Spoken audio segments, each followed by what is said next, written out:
Praise the lord. దేవుని బిడ్డలారా, చిన్న ప్రార్థన చేసుకుందాము. పరిశుద్ధుడైన మీకు వందనాలు ప్రభువా, స్తోత్రాలయ్యా. కృపా కనికరం గల మా గొప్ప దేవుడా, మమ్మల్ని ఇంతవరకు కాపాడుతూ వచ్చినందుకు స్తుతిస్తున్నాం. మా ప్రతి అవయములు కూడా సక్రమంగా మీ కృప ద్వారా పనిచేస్తూ దేవాది దేవుడైన మిమ్మల్ని గణపరచటానికి ప్రభువా, మీరు మాకు ఇచ్చిన గొప్ప అవకాశాన్ని బట్టి స్తుతిస్తున్నాము. ఆకాశమును, భూమిని, గ్రహాలు సమస్తము సృష్టించిన నిజదేవుడా, నీకు స్తోత్రం నాయనా. మీ వాక్యం ద్వారా ప్రభా మీరు మాతో మాట్లాడి ఆత్మీయ జీవితంలో గొప్ప మేలు మాకు దయచేసి పెట్టండి. మీ కొరకు బ్రతకటానికి సహాయం చేయండి. యేసు నామమున వేడుకుంటున్నాము తండ్రి, ఆమేన్. యోహాను రాసిన రెండవ పత్రిక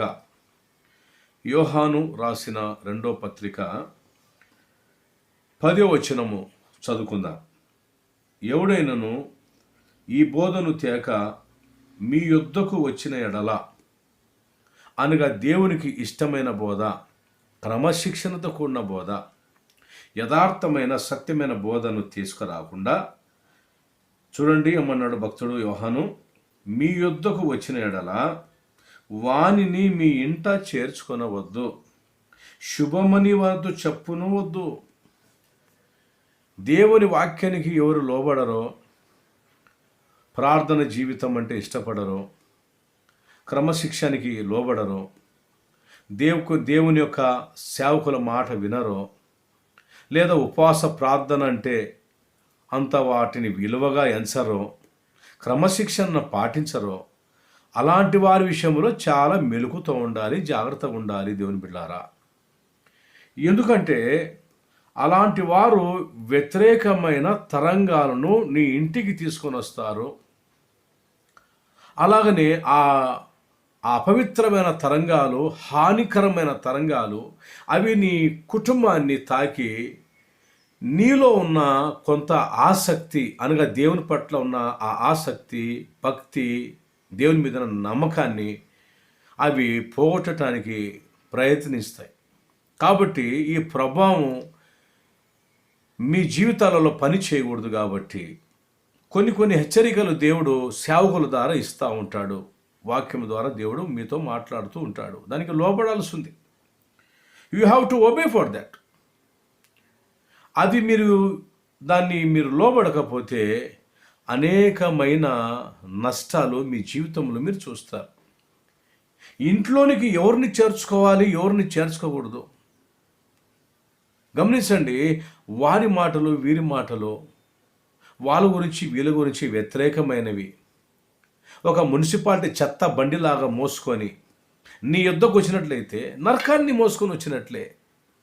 నీకు పరలోకపు ఆనందాన్ని ఇవ్వలేరు తల్లి, నీకు పరలోకపు ఆనందాన్ని ఇవ్వలేరు వాళ్ళు. కాబట్టి భక్తుడు ఏమంటున్నాడు, మీ ఇంట చేర్చుకుని వద్దు, శుభమని, వందనాలని కూడా వారితో చెప్పవద్దు అంటున్నాడు. ఏమి భక్తి తెలియని వారు, సత్యము తెలియని వారు, అన్యులు అంటే మాట వేరండి. క్రీస్తు ప్రభు ప్రేమ వారికి చూపించాలి, లేకపోతే వారికి సత్యం ఎలాగో తెలుసు? How can they know the truth? How will they know the love of Jesus?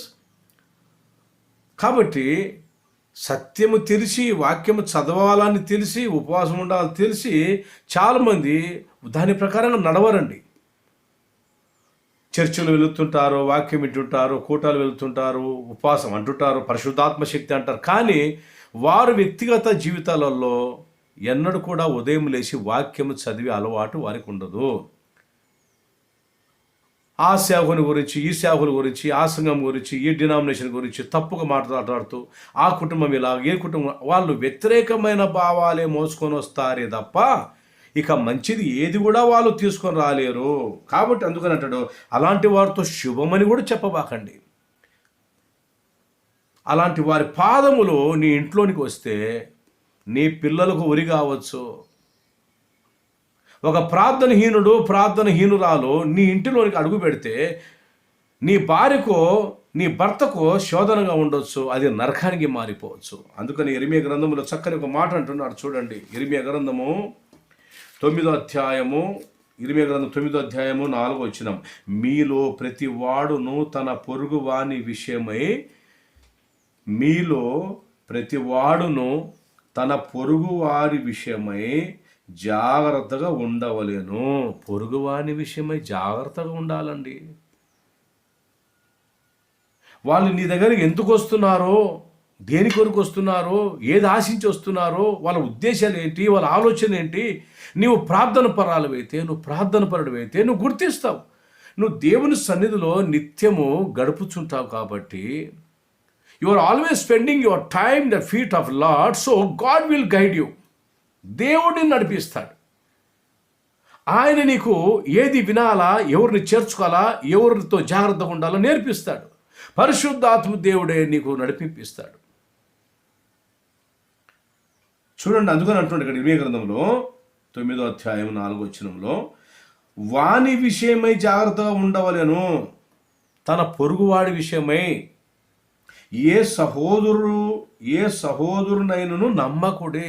పేరుకే బ్రదర్ సిస్టర్ అంటారు, అక్క అంటుంటారు, చెల్లి అంటుంటారు, ఆంటీ అంకుల్ అంటుంటారు, అన్న అంటారు, తమ్ముడు అంటారు. కానీ ఊరికనే పేరుకే ఒకే సంఘానికి వెళుతూ ఉంటారు, ఒకే చర్చి వెళుతూ ఉంటారు, ఒకే కప్పు కింద ప్రార్థన చేస్తూనే ఉంటారు, కలిసి కూర్చొని మాట్లాడుకునే ఉంటారు. కానీ నీ గురించి ఎంతమందికి చెడు చెప్తా ఉంటాడో అది నీకు తెలియదు. ఇలాంటి వారిని మనం ఎట్లా ఇంట్లో చేర్చుకుంటావు, నువ్వు ఎట్లా ఇంట్లో చేర్చుకుంటావు? అందుకని ఇక్కడ అంటున్నాడు ఏమనంటే, ఏ సహోదరునైనను నమ్మకుడి, నిజముగా ప్రతి సహోదరును తంత్రగొట్టై తన సహోదరుని కొంప ముంచును. నీ కొంప ముంచనీకే సిద్ధంగా ఉంటుంది దయ్యం. నువ్వు జాగ్రత్తగా ఉండకపోతే, చూడండి, బస్ స్టాండ్లో మనం కొన్ని చూస్తూ ఉంటాం.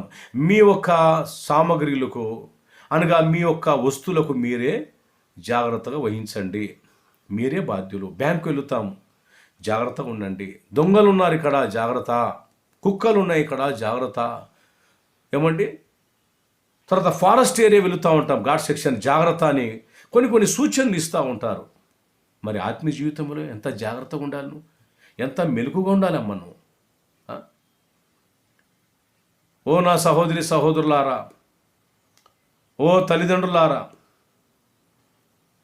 నేను చెప్పేది ఒక విషయం జ్ఞాపకం పెట్టుకోండి, మీ మైండ్లో ఉంచుకోండి.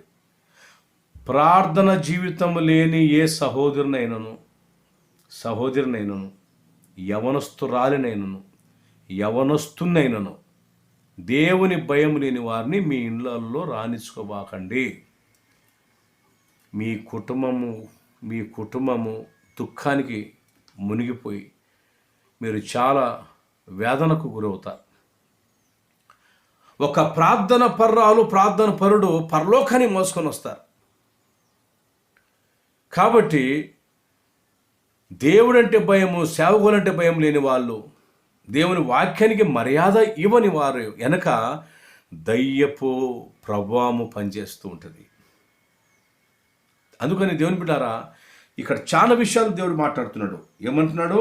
ప్రతి సహోదరును తంత్రగొట్టై తన సహోదరుని కొంపముంచును, ప్రతి పొరుగువాడును కొండెములు చెప్పుటగా తిరుగులాడుచున్నాడు. ప్రతి సహోదరుడైతేమి కొండెములు చెప్పుతూ తిరుగుతున్నారండి.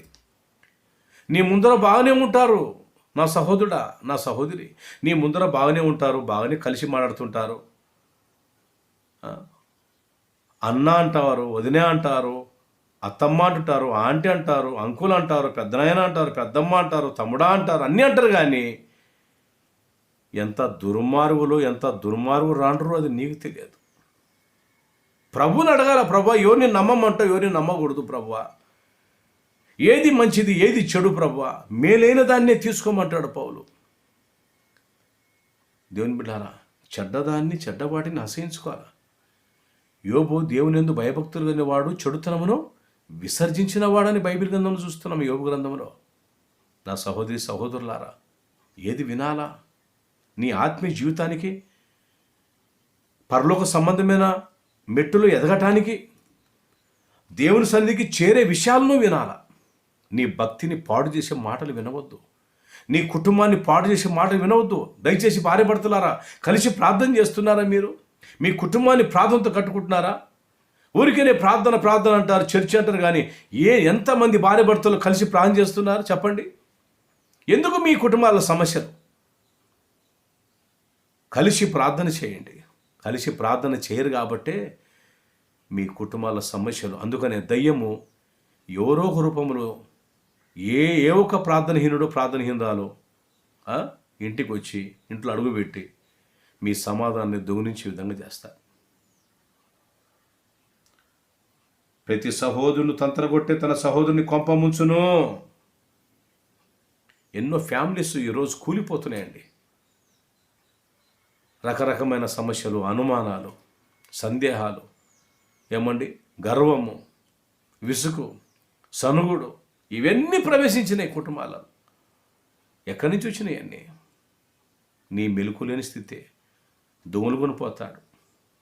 నీ వస్తువులు నువ్వే జాగ్రత్త కాపాడుకోమని ఎక్కడికైనా వెళితే మనము పెద్ద పెద్ద హాస్పిటల్స్, బ్యాంక్స్ కానీ లేదా ఎయిర్పోర్ట్స్ అయినా, ఇక్కడ బస్ స్టాండ్స్ అయినా సరే, ఒక ముఖ్యమైన ప్రదేశాలలో మనం గమనించినట్లయితే చాలా మంచి చక్కగా బోర్డ్స్ రాసింటారు అక్కడ. ఇక్కడ దొంగలు ఉన్నారు, పిక్ పాకెట్స్ ఉన్నారు, జాగ్రత్త. నా సహోదరి సహోదరుడా, నీ ఆత్మీయ జీవితానికి మేలుకరమని చెప్తున్నాను నేను.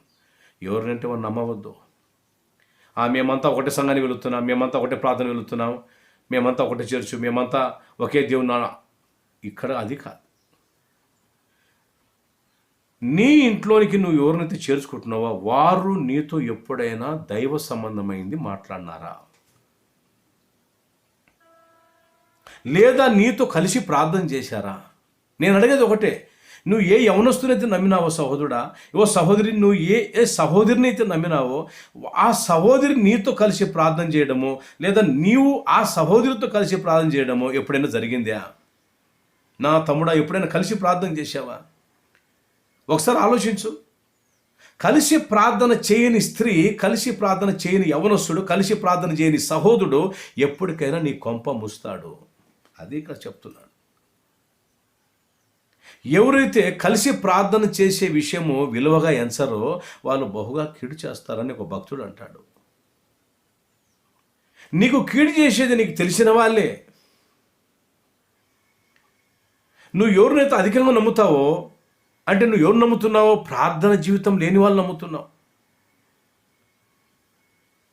నీ తప్పును సరిదిద్దే వాళ్ళని నేను నిజంగా ప్రేమించినట్టు. నువ్వు బాధలు ఉన్నప్పుడు నీ కన్నీళ్లు తుడిచి ఆదరించి నీతో కలిసి ప్రార్థన చేసే వాళ్ళు, నేను ఓదార్చిన వాళ్ళు నీకు సహోదరి, నీకు సహోదరుడు. ఆత్మీయులేనా? ఇంతగా నీ దగ్గరికి వచ్చే వాళ్ళు ఆత్మీయులేనా? జాగ్రత్త. నీ కుటుంబానికి ఉరి కావచ్చు ఇలాంటి వారు. ఇలాంటి దుష్టులతో జాగ్రత్తగా ఉండు నా బిడ్డ. నా స్నేహితుడా, సత్యము పలకక వాళ్ళు ఏం చేస్తారు? కొండెములు చెప్పుకుంటూ తిరుగుతుంటారట. ఇలాంటి వాళ్ళతో నీకేం పని? దయచేసి జాగ్రత్తగా నీ భక్తి జీవితాన్ని కాపాడుకో. దేవుడు నీకు కొంత ఇచ్చిన ప్రార్థన జీవితం, ఏదో కొంత దేవుడు నీకు విశ్వాసాన్ని ఇచ్చాడు. ఆ విశ్వాసం చుట్టూ కంచె వేసుకో. దేవుని పట్ల నీకున్న ప్రేమ చుట్టూ కంచె వేసుకో. ప్రభువా, దినదినము నీ వాక్యం చదవడానికి నాకు ఆసక్తి దయచేయండి ఆయన. Give me lord interest to read the Bible day by day and day. Please lord help me to complete the Bible. వాక్యమును, బైబిల్ గ్రంథమును కంప్లీట్ చేయడానికి, పూర్తి చేయడానికి నాకు సాయం చేయండి ప్రభు అని దేవుణ్ణి అడుగుతున్నావా? ఈరోజు నేను ఎంతమందిని చూస్తూ ఉంటాను, ఉదయం లేస్తే వాక్యం చదవరండి. జంతువులు పొరలాడినట్టు పొరలాడుతూ ఉంటారు, పక్కన ఇంకా పడక మీదనే పొరలాడుతుంటారు యవనస్తులు. గాలి తిరుగుతూ ఉంటారు, ఏ వాక్యం చదవరు. ఉదయం లేచిన వెంటనే మోకాల మీద ప్రార్థన చేసుకోవాలి, కాసేపు బైబిల్ చదువుకోవాలి, కాసేపు వాకింగ్ చేయాలి. వ్యాయామం కూడా అవసరమే. దేహానికి వ్యాయామం ఎంత అవసరమో ఆరోగ్యం కాపాడుకోవాలని మరి ఆత్మ కాపాడుకోవా? కుటుంబాన్ని కాపాడుకోవా? నా సహోదరి సహోదరుడా, దయచేసి అవిధేయులతో జాగ్రత్తగా ఉండు, తిరుగుబాటుదారులతో జాగ్రత్తగా ఉండు, ప్రార్థనహీనులతో జాగ్రత్త ఉండు. అది గొప్ప అంటువ్యాధి లాంటిది. భక్తి వేషం వేసుకొని జీవించే వారి దగ్గర ఉండేది పెద్ద వైరస్. అది అంటువ్యాధి లాంటిది. అది సోకిందంటే నీ భక్తి నాశనమే. అందుకనే దేవుని యొక్క దాసుడు, మరి రాజు అయిన మన దావీదు గారు ఏమంటున్నారు ఒకసారి 39 చూస్తాం. చూడండి ఒకసారి కీర్తన గ్రంథం 39. నా నాలుకతో పాపము చేయకున్నట్లు నా మార్గములను జాగ్రత్తగా చూచుకుందును. జాగ్రత్త అవసరము. తర్వాత ఏమన్నాడు? భక్తిహీనులు నా ఎదుట ఉన్నప్పుడు నా నోటికి చిక్కం ఉంచుకొందును అనుకుంటేని. భక్తిహీనులు, ఇతడు నా ఇంటికాడికి వచ్చాడు, ఇతను భక్తిహీనుడు, ప్రార్థన లేనివాడు, ప్రార్థన లేని స్త్రీ ఆమె, అయ్యో మాట్లాడితే నీ ప్రభావం వెళ్ళిపోతుంది. నువ్వు ఏదో మాటలు పెట్టుకున్నావు అనుకో, నీ దగ్గరికి వచ్చిన వాళ్ళతో నీ కాడున్న కొంత ఆసక్తి కూడా దొంగలుకొని వెళ్ళిపోతారు. దొంగలిస్తారు, దయ్యము నీ ప్రభావం లాగేస్తారు. అందుకని దావీదు ఏమంటున్నాడు? భక్తిహీనులు నా ఎదుట నున్నప్పుడు నా నోటికి చిక్కం ఉంచుకున్నాను, నేను వండుకుంటాను, చిక్కం ఉంచుకుంటాను, నేను పలకరేని మాట్లాడి నాకు అవసరం. ఎందుకంటే నా బలం తగ్గిపోతే, నా ప్రార్థనాత్మ వెళ్ళిపోతే. దేవుడు ఒక భక్తుంటానంట, నీవు బాగా ప్రార్థనాత్మతో నింపబడాలంటే, నువ్వు దైవశక్తితో అగ్నితో నింపబడాలంటే కొంతకాలం వరకు నువ్వు మౌనంగా ఉండము, ఎక్కువగా మాట్లాడబాకరనట. నిజమే, ప్రార్థించేవారు మౌనంగా ఉంటారు. శాతకాలంలో కాదు, ప్రార్థించేవారు మౌనంగా ఉంటారు బిడ్డ. ఎక్కువ ప్రార్థించేవారు తక్కువగా మాట్లాడతారు, ఎక్కువగా మాట్లాడేవారు తక్కువ ప్రార్థన చేస్తారు. కొంతమంది ఎక్కువ తింటారు, తక్కువ పని చేస్తారు. కొంతమంది గమనించండి, యాక్టివ్గా ఉంటారు, తక్కువ తింటారు, ఎక్కువ పని చేస్తారు. వాళ్ళ బాడీ అంత ఫిట్నెస్ ఉంటుంది, అంత యాక్టివ్గా ఉంటుందండి, చురుకుతనంతో ఉంటారు. ఆత్మలో చురుకుగా ఉన్నవారు దేహంలో కూడా చురుకుగా ఉంటారు. సచ్చుగా ఉండవద్దు, ఉపవాసం ఉండాలా, ప్రార్థన చేయాలి. నాలుక ఉపవాసం పెట్టాడు. అందుకని నా నాలుకతో పాపం చేయకున్నట్టు అంటే నాలుకని జాగ్రత్త కొండేం చెప్పుకుంటా వాళ్ళ గురించి వీళ్ళ గురించి. కొంతమంది అయితే నీతో బాగా కలిసి ఉంటారు, నీతో బాగా ఉన్నట్టే ఉంటారు, కానీ బయటికి వెళ్ళినాక నీ గురించి చెడు చెప్తారు. ఆమెనా, ఆ అమ్మాయ పెద్ద వేస్ట్, ఈమె పెద్ద మంచిది అన్నట్టు, ఇతను పెద్ద మంచోడైనట్టు, ఆయన పెద్ద వేస్ట్, ఆ అబ్బాయి చాలా వేస్ట్ అండి కదా. ఎంత మోసపోతున్నారండి. మోసకరమైన ప్రజల మధ్య ఉన్నాం మనం. నా సహోదరుడా, జాగ్రత్తగా నీ కుటుంబాన్ని కాపాడుకో. ఎవరినంటే వాళ్ళు నమ్మవద్దు, ఎవరంటే వాళ్ళని ఇంట్లో చేర్చుకోవద్దు. దయచేసి సాధ్యమైతే ఆత్మీయులతో కలుసు, దేవుని సన్నిధిలో ప్రార్థించే బిడ్డలను కలుసు. వ్యర్థమైన మాటలు మాట్లాడే కొండగత్తులతో తిరగవద్దు. అలాంటి గ్రూప్ మీటింగ్లు చేయవద్దు. దయచేసి నీ కుటుంబాన్ని నువ్వు అనవసరంగా పాడు చేసుకుంటున్నావు. నేను చెప్పాలంటే సహోదరులారా, ప్రార్థన జీవితం లేని యవనస్తులను ఎన్నడూ ఇంటికాడికి రానిసుకోబాకండి. అది మీ కుటుంబానికి చాలా శాపం, అపాయం అంటాను నేను, చాలా అపాయం అది. ఓ సహోదరుడా, ఓ సహోదరి, దేవుడి రోజు నేను హెచ్చరిస్తూ ఉన్నాడు. మీ పిల్లలను జాగ్రత్తగా నడిపించుకోండి. దేవుని చిత్తము లేని పనులు చేయబాకండి. దేవుని చిత్తము చేయని పురుషుడైనా, స్త్రీ అయినా, యవనస్తుడైనా, యవనస్తురాలైనా నీ ఇంటికి రాకూడదు. వస్తే అది నీ కుటుంబానికి అపాయం. అది పెద్ద బాంబు లాంటిదని చెప్పాలి, పేలిపోతుంది. దయచేసి దేవుని బిడ్డలు, అందుకనే చాలా జాగ్రత్తలు. మరి పౌలు గారు తిమోతి గారికి చాలా విషయాలు రాశాడండి. పౌలు గారు తిమోతి గారికి చాలా విషయాలు హెచ్చరికలు మరి రాస్తున్నాడు. తిమోతిని యవనోచ్చర నుంచి పారిపోమంటాడు. దేవుని బిడ్డల, యవనోచ్చర నుంచి పారిపోతాడు. తన భక్తిని కాపాడుకోమంటాడు పౌలు గారు. ఏమంటాడు తెలుసా? 2 తిమోతి 2వ అధ్యాయం 22 వచనం, నీవు యవనేచ్ఛల నుండి పారిపోము. యవనేచ్ఛలు ఈరోజు ఎంతమంది అండి ఇచ్ఛలతో ఉన్నారు. ఉపవాసాలు ఉండరు, యవనస్తులు ఉపవాసం ఉండరు, శరీరాన్ని నలుగొట్టుకోరు, కన్నీటి ప్రార్థన ఉండదు, క్షమాపణ మెట్టు ఉండదు, మనసాక్షి కాపాడుకొని ఉండదు, దీనోత్తం ఉండదు, పరిచర్యన మనసు ఉండదు, ఏముండదు. ఊరికి పైపోయిన భక్తి, ఊరికి పైపోయిన ఆకారానికి బైబిల్ సంకలం పెట్టుకొని ప్రార్థనకు వెళుతూనే ఉంటారు, వస్తూనే ఉంటారు. కానీ వారి వ్యక్తిగత జీవితంలో రోజుకు 2.5 గంటలు దేవునికి ప్రార్థన సమయం ఇవ్వలేరు. ఈరోజు మా సంఘంలో కూడా ఎంతోమంది వస్తుంటారు, పాపం ఎంతోమంది వస్తుంటారు, వెళుతుంటారు. కానీ నాకు తెలిసిన కాడికి చాలామంది యవనస్తులు నేను చూశాను. వారు ఉదయం లేస్తే వాక్యం చదవరండి. అలాంటి వారి నీడ నా మీద పడిరాన్ని కూడా నాకు ఇష్టపడను నేను. స్టువార్ట్పురం దేవస్థానం అనే దైవజనుడు ఉండేవాడు. మీ నీడ నా మీద పడివాకండి అంటాడు. అంటే నేను అంత గొప్పని కాదండి. ఎందుకంటున్నాడు దైవజనుడు మాట? కనీసం ఆ మాట అంటే గుచ్చబడైనా జీవితాలు సిగ్గు తెచ్చుకొని మారుమనసు పొందాలని, సిగ్గు తెచ్చుకొని రోషం తెచ్చుకొని యవనస్తులు మారుమనసు పొందాలని చెప్పేది దైవజనులు. మీ నీడ నా మీద పడివాకండి. వాక్యం చదవరు, ఇంత వాక్యాలు వింటున్నారు, వాక్యం చదవరు, ఉపవాసాలు ఉండలేరు, మనసాక్షి బాగా చేసుకోరు, క్షమాపణ పెట్టలేదు. ఏమండి యవనస్తులండి, తల్లిదండ్రులతో క్షమాపణ కోరనికి సిగ్గుపడుతున్నారండి. అంత గర్విష్ఠులు అంటారు, గర్విష్ఠులు అండి యవనస్తులు. ఇలాగా దేవుని దుఃఖపెట్టేవారు మీ ఇళ్ళలోకి వస్తే మీ పిల్లలను అలాంటి యవనస్తుల ఆత్మ మీ పిల్లలను పట్టుకుంటుంది, అమాయకమైన పిల్లలను. అలాంటి యవనస్తులు దుర్మార్గులు ఎట్లా చేర్చుకుంటారు ఇంట్లో? సహవాసం నేర్పించింది ఏమంటే ప్రార్థన అయిన తర్వాత ప్రార్థన కూటమి ఎవరింట్లోకి వాళ్ళు వెళ్ళిపోవాలి. ఏ పురుషుడు ఏ స్త్రీ పలాని ఇంటికి వెళ్ళనీకి లేదు, ఏ యవనస్తులు అక్కడెక్కడ ఇళ్ళలో ఉండనీకి లేదు. ఎవరి ఇంట్లోకి వాళ్ళు వెళ్ళిపోవాలి. అది భక్తి నేర్చుకుని. ఏం నీదేమన్నా, నీది సంతనా, నీదేం మార్కెటా, మన కుటుంబాలు ఏమన్నా బజారా? క్రమశిక్షణతో కూడిన భక్తి నేర్చుకోవాలి క్రైస్తవులు మనం. ఒక ప్రాంతంలో కూటమైన తర్వాత ఒక భక్తుడు తెలియపరిచి మీటింగ్ అయిన తర్వాత దేవుని ప్రభావమును మోసుకొని వెళ్ళండి. కనీసం మీ బంధువుల దగ్గర కానీ అక్కడిక్కడ వెళ్ళబాకండి దయచేసి. ఎందుకంటే మీరు ఇన్ని రోజులు మీటింగ్లో ఉపవాసం ఉన్నారు, వాక్యం విన్నారు కాబట్టి ఆ దైవశక్తిని మీ ఇంట్లోకే మోసుకొని వెళ్ళండి అని. ఈరోజు నేను ఎంతోమంది చూస్తానండి, ప్రేయర్ మీటింగ్ అయిన తర్వాత కొంతమంది బిడ్డలు ఆ ఇంటికాడ ఈ ఇంటికాడ కనిపిస్తూ ఉంటారు. ఏంది ఇదంతా? నాకు అర్థం కాదు. అంటే దేవుని వాక్యం అర్థం కాదా? క్రమశిక్షణ లేదా? మార్కెటా, ఫిష్ మార్కెటా ఇది? పెద్దవారికి ఉన్న మీకు జ్ఞానం ఉండాలి. దయచేసి దేవుని బిడ్డరా, మీ కుటుంబాలను మీ జీవితాలను జాగ్రత్త కాపాడుకోండి. ఏమన్నాడు పౌలు గారు? పవిత్ర హృదయులే ప్రభునకు ప్రార్థన చేయవారితో కూడా నీతిని, విశ్వాసమును, ప్రేమను, సమాధానం వెంటాడము. ఎలాంటి వారిని వెంటాడాలి? వాళ్ళల్లో నువ్వు ఎవరితో మాట్లాడాలో, ఎవరితో అయితే నువ్వు గడపాలనుకుంటున్నావో, ఎవరినైతే వెంబడించాలనుకుంటున్నావో, they should be a prayerful persons. ఏమండి? విశ్వాసమును, ప్రేమను, సమాధానమును, విశ్వాసము, ప్రేమ, సమాధానము వెంటాడము.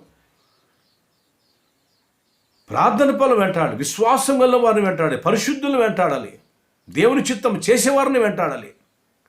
అలాంటి వారిని చేర్చుకోవాలి, అలాంటి వారితో సమయం గడపాలి. దేవుని బిడ్డలారా, నేను ఇన్ని సంవత్సరాలు చూస్తున్నాను ఎంతోమందిని, ఆత్మీయులు నాకు కనిపించడం లేదండి. ప్రార్థన పనులతో సావాసం చేయి. దేవుని ప్రేమించే వారితో, సేవకులను ప్రేమించే వారితో వ్యతిరేకంగా మాట్లాడే వారి మీద కన్ను పెట్టు, ఒక కన్నుంచు. దయచేసి అలాంటి వారితో గడపవద్దు, దూరంగా పారిపో. వ్యతిరేకంగా అందుకని ఆ మాట రాస్తున్నాడు మన సహోదరుడైన యోహాను గారు. ఏమనంటే, ఎవడైనాను ఈ బోధను తేక మీ యొద్దకు వచ్చినట్లా వానిని మీ ఇంట చేర్చుకొనవద్దు. యోహాను రాసిన 2వ పత్రిక 10 ఇంటను చేర్చుకొనవద్దు, శుభమని వాంతో చెప్పనవద్దు, శుభమని వాంతో చెప్పువాడు వాని దుష్టక్రియలలో పాలివాడవును.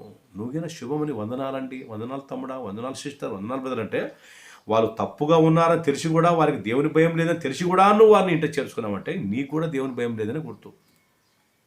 తప్పుగా ఉన్న వారికి మనం క్రమశిక్షణ నేర్పించాలి. ఏమండి? నువ్వు ఆత్మీయురాలివైతే, నువ్వు ఆత్మీయుడివైతే నువ్వు వాక్యానుసారం నడుస్తావు. నీ కుటుంబాన్ని కాపాడుకుంటావు, నీ భర్తను కాపాడుకుంటావు, నీ భార్యను కాపాడుకుంటావు.